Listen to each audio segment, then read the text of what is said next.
philosophical intent and the aesthetic program of the Folly really is to provide this sort of gentle retreat. So we're really concerned about this room in particular having an interior quality of calm and repose.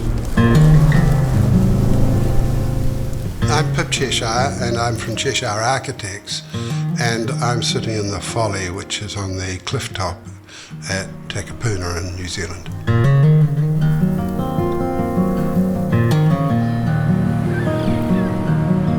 The Folly is really the end piece of a project that started here about 25 or 30 years ago with a single house that stepped down the clifftop.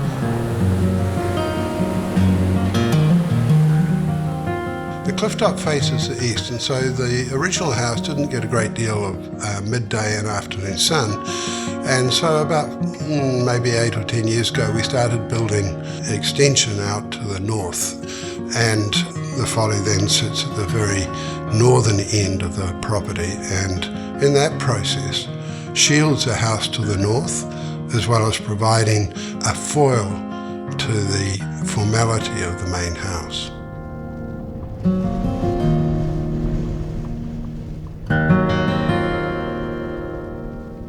I think in all of the projects there is an element of managed revelation, so that one will arrive and get some hint of something, and then as one approaches, it's slowly rolled out. And so with the Folly, it's seen from the main house, it's seen across a green grass, it's seen in the distance, it looks like a fairly modest rusty shed.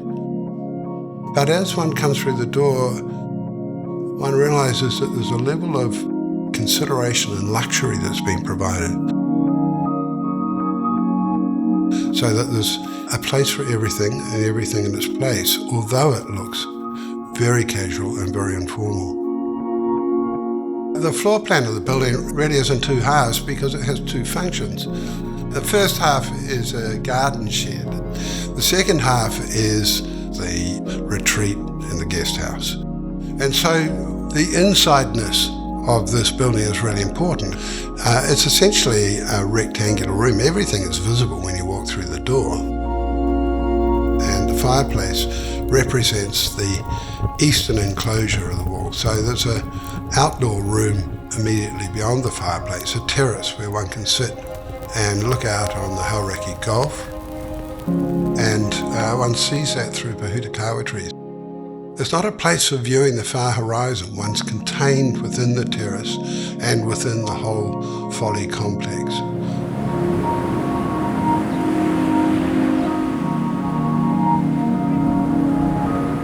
One of the critical elements of the Folly is to provide a place of repose and reflection.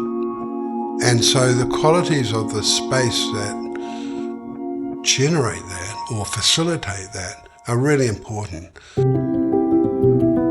Things like the reflectivity of rough-sawn timber that we've used on the walls is really important for determining the quietness of the building. It slows down the eye as one looks at the room.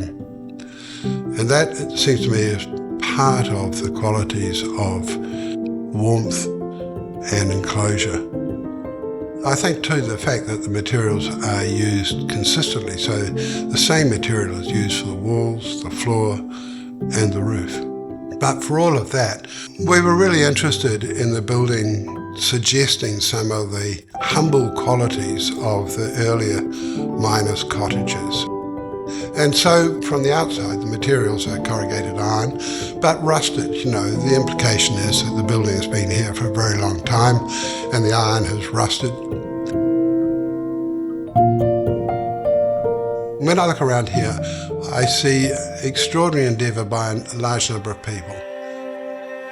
I'm delighted to take credit for it, but actually they may be guided by my sketches and watercolours, but really the contribution of the project team in our office and then the contractors on site and the interior designers from the United States have all made an extraordinary contribution here, and that's been done by a great deal of goodwill, collaborative endeavour, and a few tense moments. And I guess for me, there is an exploration of personal memory in there too, of very modest buildings that I experienced when I was growing up, or I read about. And those are often buildings that have a huge poignancy about them out of a very simple form. So rather than reaching for complexity and the accretion of element upon element, I'm really interested in how much can you pare it back and it still gets stronger and stronger. This video is brought to you by 10, our debut hardcover book celebrating 10 issues of the local project. 10 unites the very best projects from the first 10 issues of the publication into a beautiful single volume. With over 400 pages of architecture and design from both leading and emerging creatives, the hardcover book takes readers on a curated and meditative journey. The premium paper stock of the book means 10 is an enduring addition to a coffee table or library to be enjoyed for years to come. With worldwide delivery available, have 10 delivered directly to your door.